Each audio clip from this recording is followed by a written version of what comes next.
Cette vidéo vous est présentée par la boutique lilojeu.ca, un service personnalisé par une équipe de passionnés d'ici.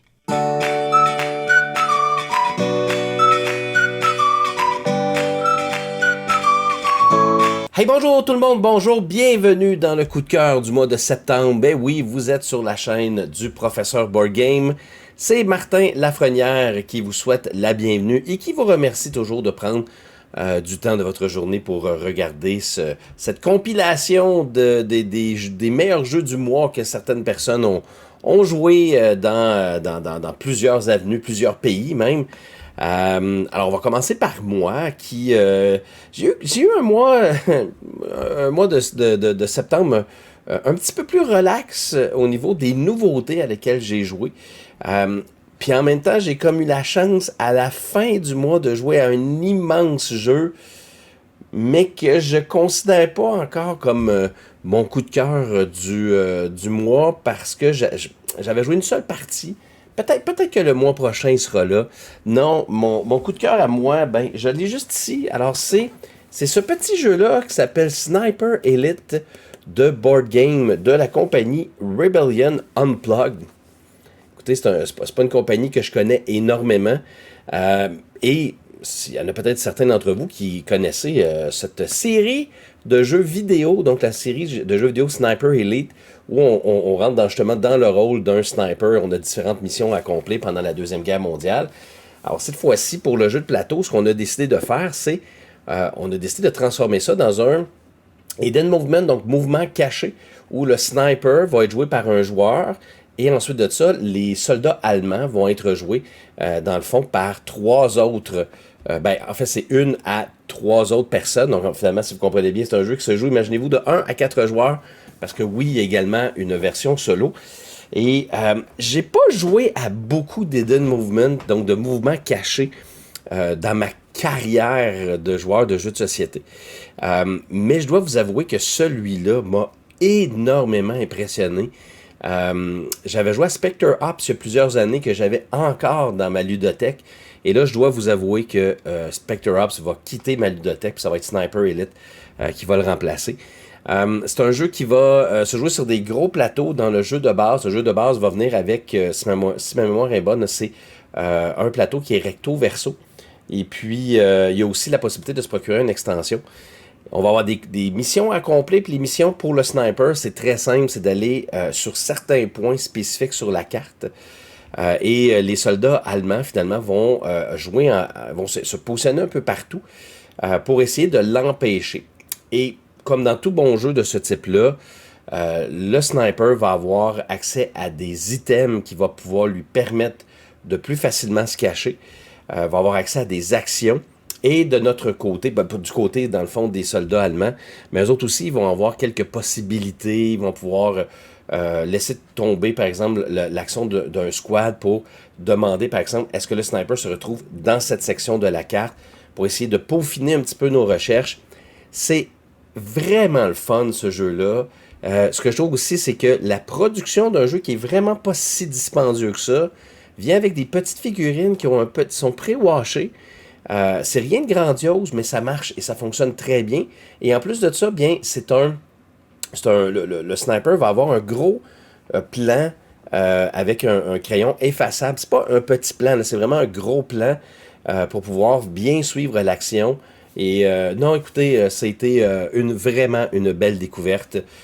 Si vous aimez. Puis il y a une version solo que j'ai pas eu la chance d'essayer encore, là, mais ce jeu-là, il est immensément le fun à 2 joueurs.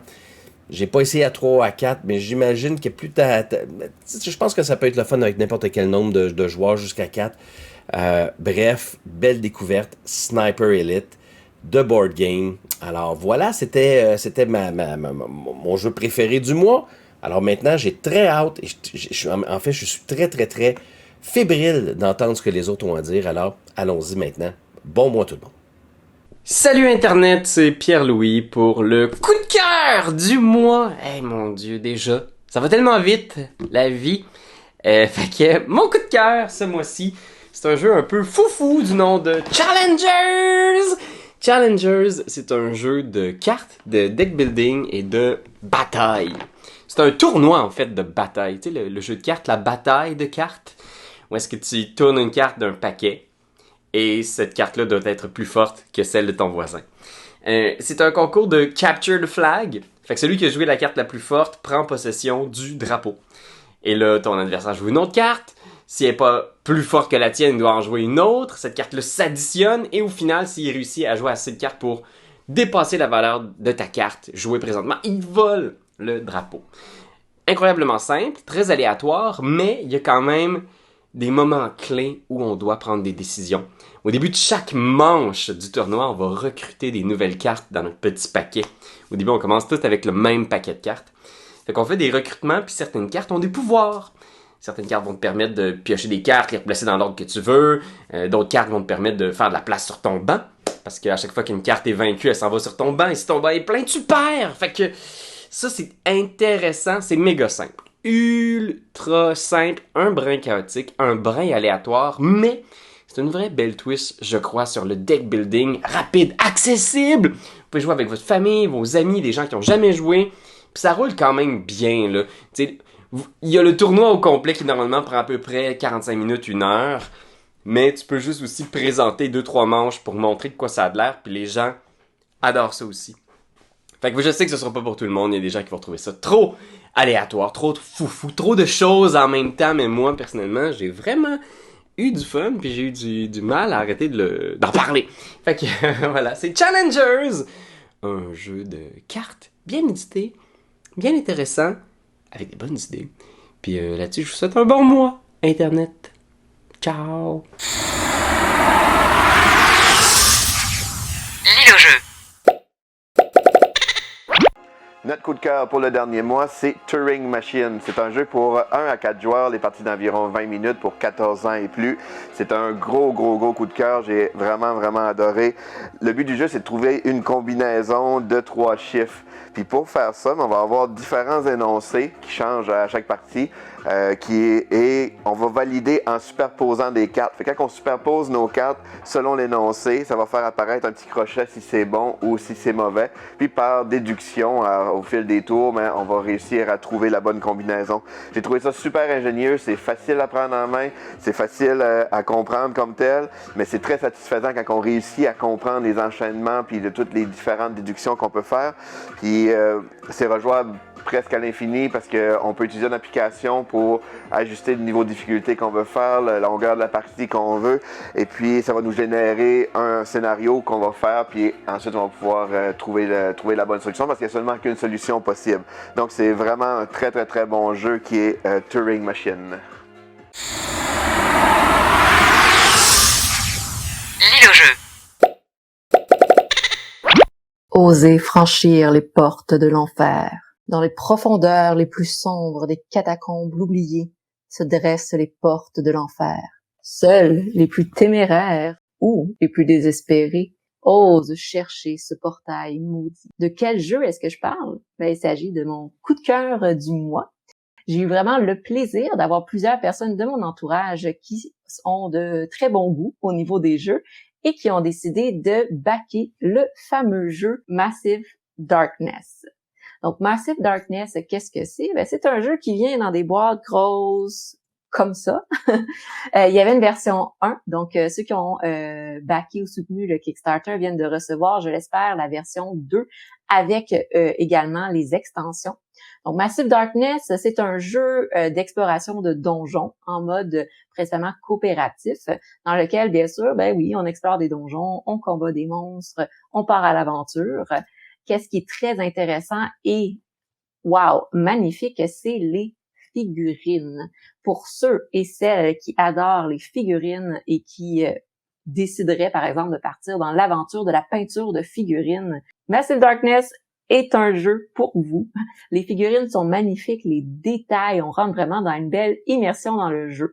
Donc, pour les fans de jeux d'exploration de donjons, de jeux de rôle, d'aventure, de guerriers, de figurines, Massive Darkness est mon coup de cœur, mais peut-être également le vôtre.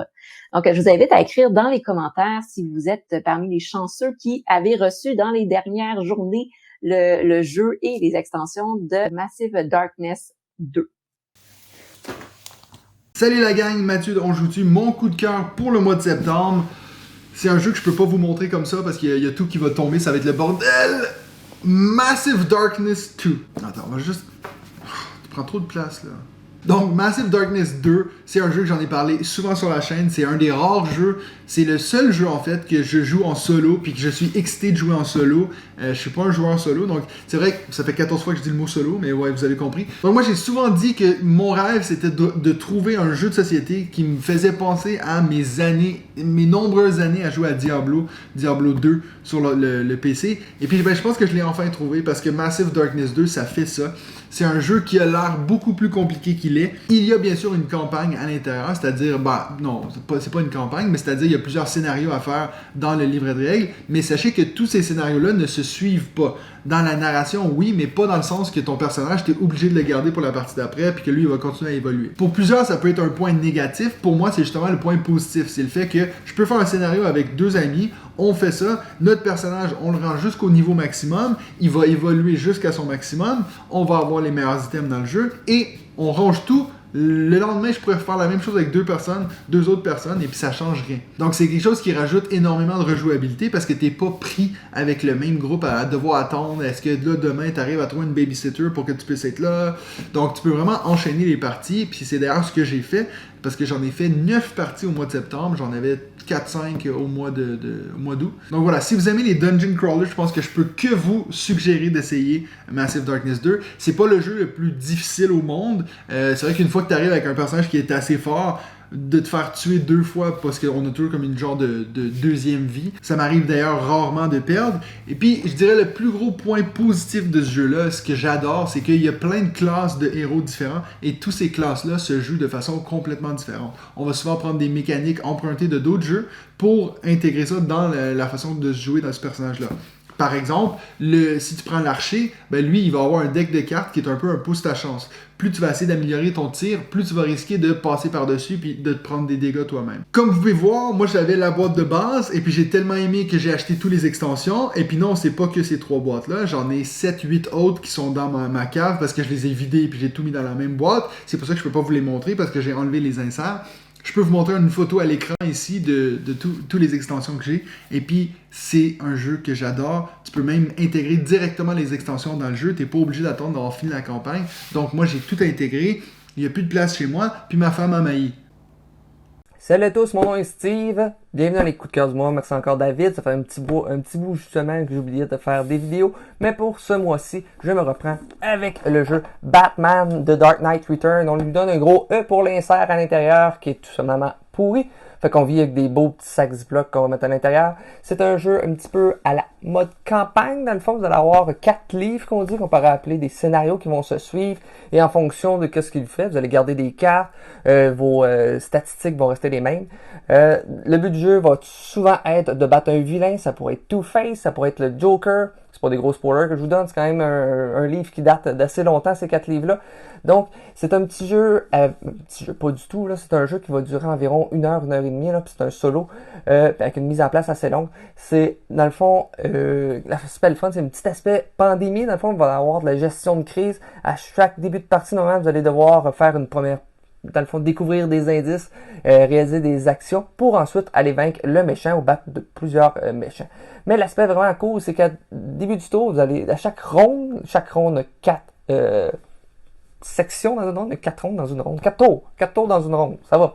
Donc, vous allez piocher 12 cartes au début d'une ronde, vous allez en prendre, piger 3, et vous allez en choisir 2 cartes, dans le fond, qui vont être pour vous, et un qui va avoir un effet négatif, qui va être l'événement. Donc, une excellente prise de décision, justement, avec savoir, quel que je vais prendre. Souvent, il va y avoir des cartes qui sont super bonnes pour vous, mais que l'effet négatif est pas tant négatif, il sera pas si pire que ça.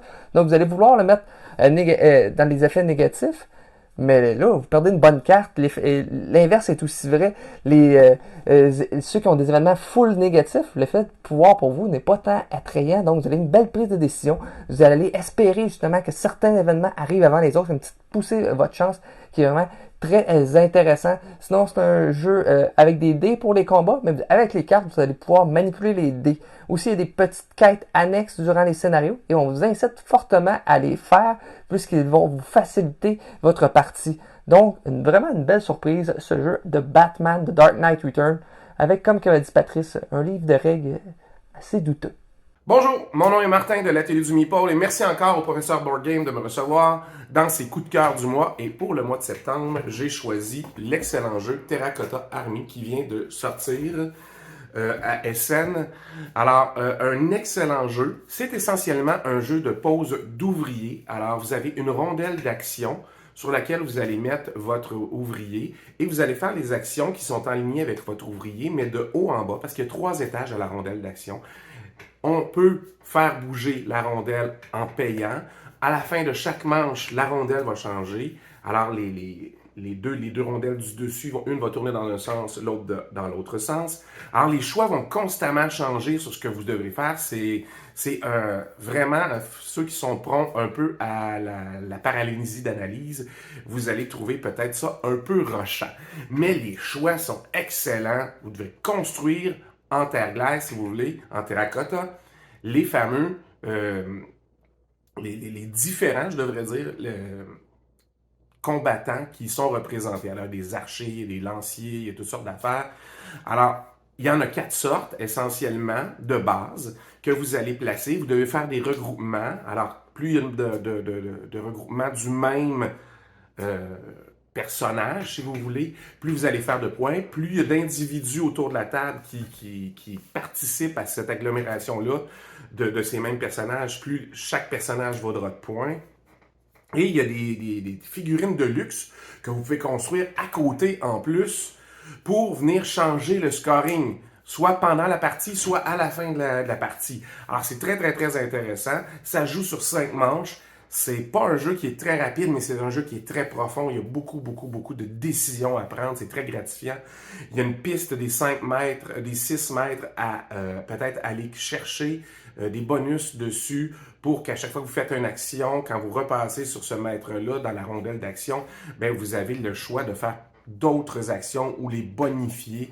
Alors c'est intéressant, ça va vous donner de l'argent ou des sauvegarder de la terre glaise d'une manche à l'autre parce qu'elle a tendance à sécher, vous devrez la réhumidifier pour la travailler. Et il y a quelque chose qui est très intéressant dans les jeux de société et quelque chose que j'aime bien, il y a une piste du premier joueur. C'est-à-dire que vous ne pourrez pas vous contenter de juste faire vos petites affaires puis d'aller contribuer. Vous devrez vous soucier de si je veux avoir le premier choix, je dois remonter sur la piste du premier joueur.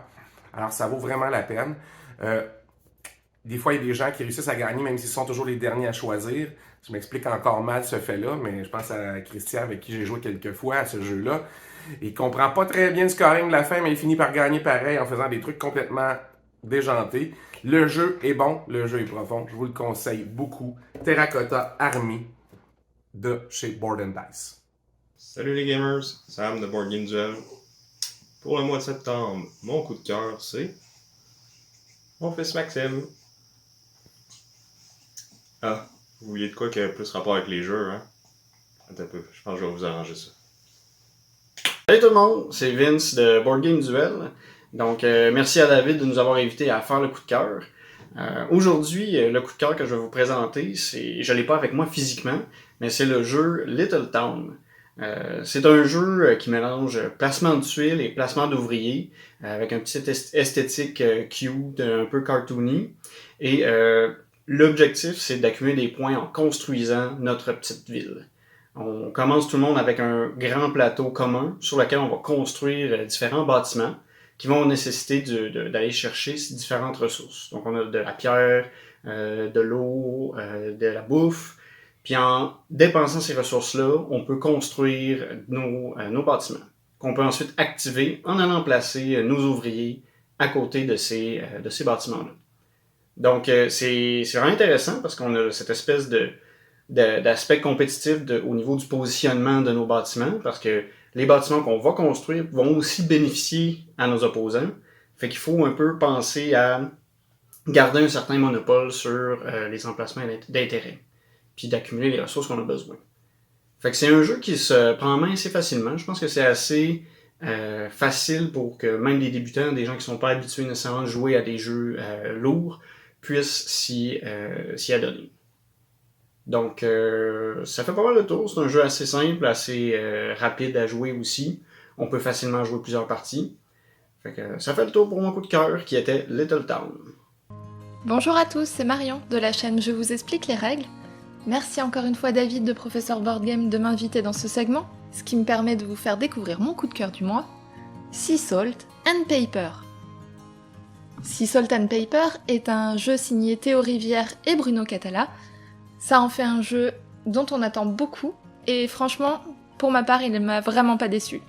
Dans Sea Salt and Paper, vous allez jouer uniquement avec des cartes, en piochant soit des cartes qui viennent d'une des deux des fosses, soit de la pioche directement. Puis si vous avez deux cartes duo, c'est-à-dire deux cartes de la même famille, vous allez pouvoir les placer directement devant vous et appliquer son effet. Les cartes vont vous permettre de rejouer, de voler des cartes à des adversaires, de piocher des cartes supplémentaires, et toute une panoplie d'autres choses.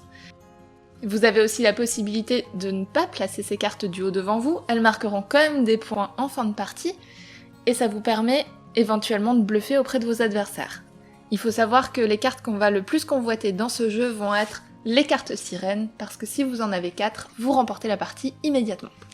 Comme d'habitude, les éditions Bambix nous régalent avec une nouvelle direction artistique totalement inédite. Cette fois, ça va pas être des illustrations sur les cartes, mais ça va être des origamis. Donc c'est des origamis qui ont été faits dans la vie réelle par des artistes professionnels, qui ont été ensuite pris en photo, et ça donne des cartes à l'aspect absolument unique.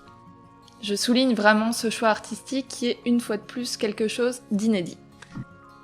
Outre la belle direction artistique choisie, il faut avouer que la mécanique est vraiment super plaisante. Vous allez faire de la collection, mais vous allez aussi avoir une petite touche de bluff. Les sensations, que ce soit à 2 joueurs, à 3 ou à 4, sont sensiblement les mêmes, sauf que la course au point, la course à la meilleure collection va pas être exactement la même, mais c'est un excellent jeu, quelle que soit la configuration. Les parties sont rapides, environ 20 à 30 minutes, ce qui donne vraiment envie de rejouer super rapidement. La petite particularité qui fait le charme de Sea Salt and Paper, c'est que c'est vous qui choisissez quand vous souhaitez mettre fin à la manche. En effet, si vous avez accumulé 7 points avec les cartes qui sont posées devant vous et celles qui vous restent en main, vous pouvez mettre fin à la manche de 2 manières différentes. Vous allez pouvoir dire stop, dans ce cas-là, tout le monde va compter ses points normalement, ou vous allez pouvoir dire dernière chance, et là vous prenez le pari d'avoir le plus de points. Tous les autres joueurs vont encore jouer un tour et dévoiler leurs mains. À ce moment-là, si vous avez remporté le pari, c'est le jackpot pour vous, sinon ça fait un peu mal. Le format mini de la boîte permet de l'emporter partout, donc pas d'excuse pour jouer en extérieur.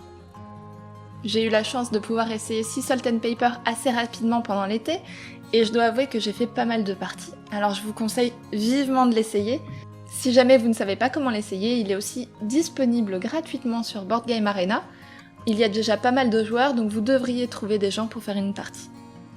Je vous conseille vivement d'ajouter Sea Salt and Paper à votre ludothèque.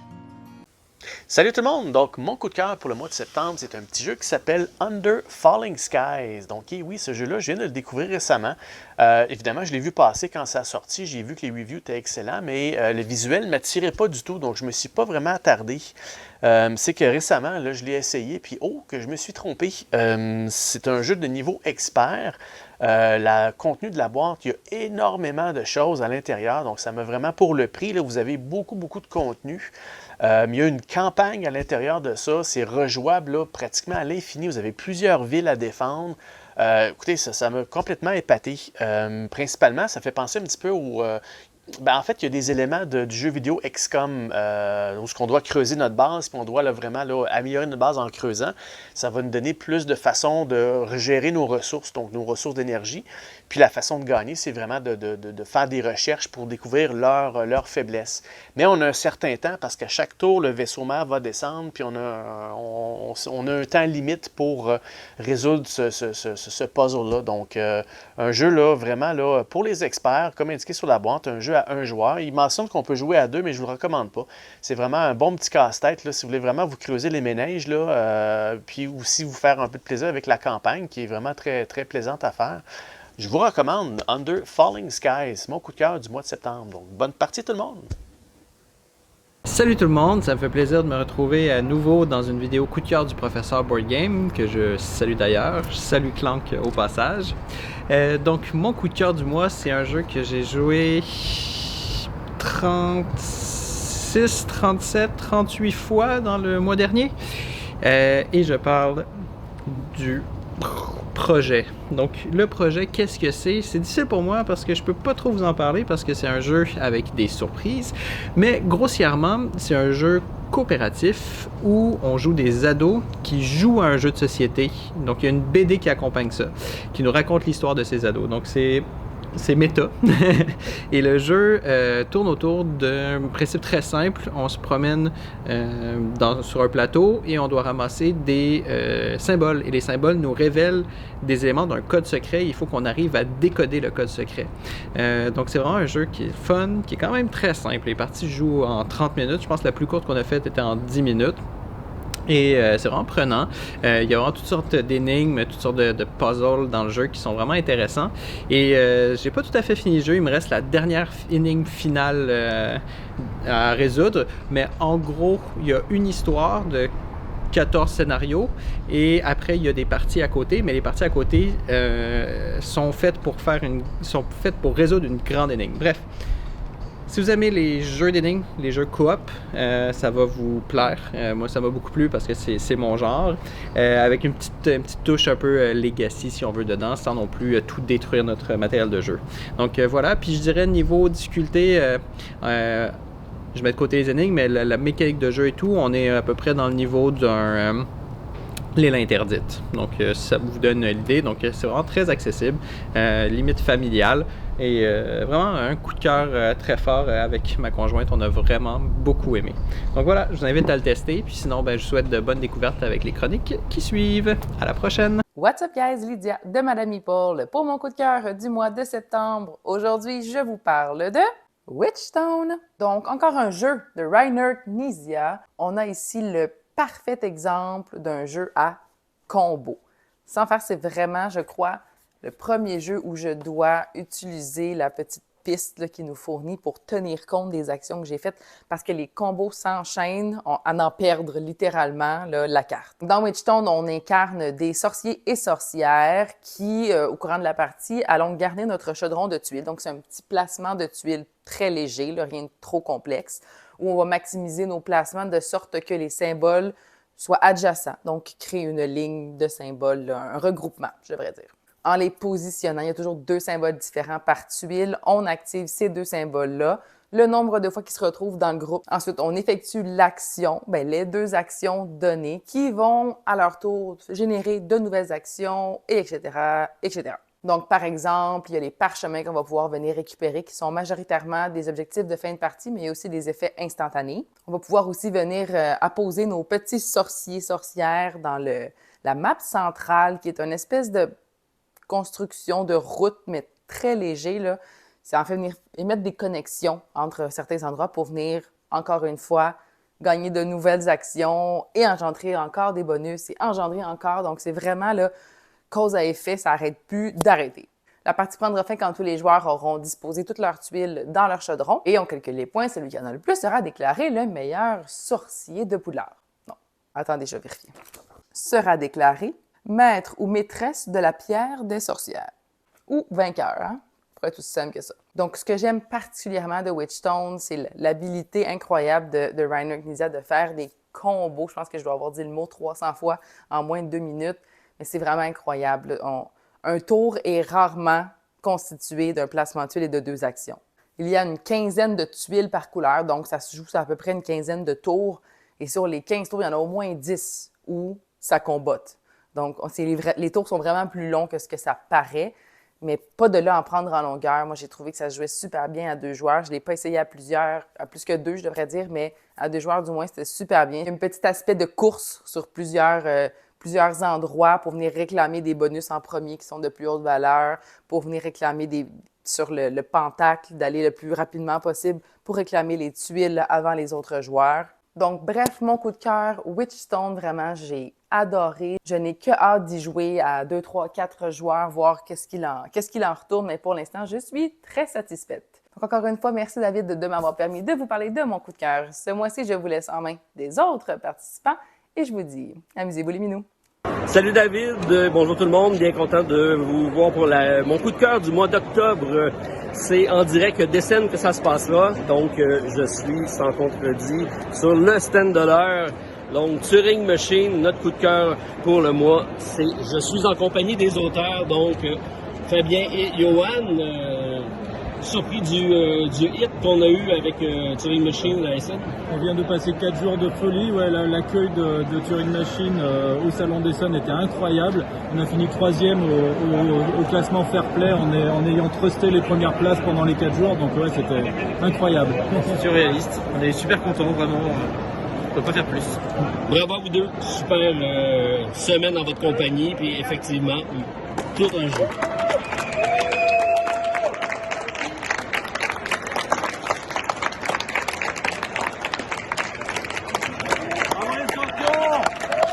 David, c'est à toi. Wow, merci Martin pour l'accueil. C'est la première fois que je me fais applaudir avant de donner mon coup de cœur. Parce que moi aussi, je suis d'accord avec toi et mon coup de cœur du dernier mois sera Turing Machine. J'ai été un des chanceux à avoir une copie au Québec, pouvoir le présenter en vidéo en exclusivité avant qu'il soit sorti. Donc j'ai hâte que tous les gens puissent mettre la main sur ce jeu-là. Bon, Clank, on va dire que tu es d'accord avec mon choix. Donc, Turing Machine, un super jeu de déduction logique, de puzzle, très mathématique, très thinky. Donc, on va devoir trouver un code secret, en fait, qui va être composé de 3 chiffres, de 1 à 5. Et on va avoir différentes variables, différents critères. Et on va devoir trouver, dans le fond, quelle variable est bonne pour chacun des critères. Et pour le faire, on va questionner la machine. On va lui soumettre des combinaisons de 3 chiffres.